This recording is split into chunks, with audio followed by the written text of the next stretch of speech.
Welcome to another Kevin's English School's English Learning video. Today we will explain the difference between where and we're. Were and we're are both common words in English, but they have different meanings and uses.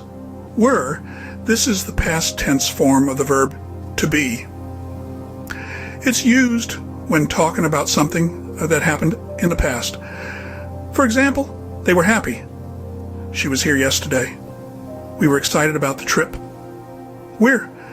This is a contraction of two words, we and are.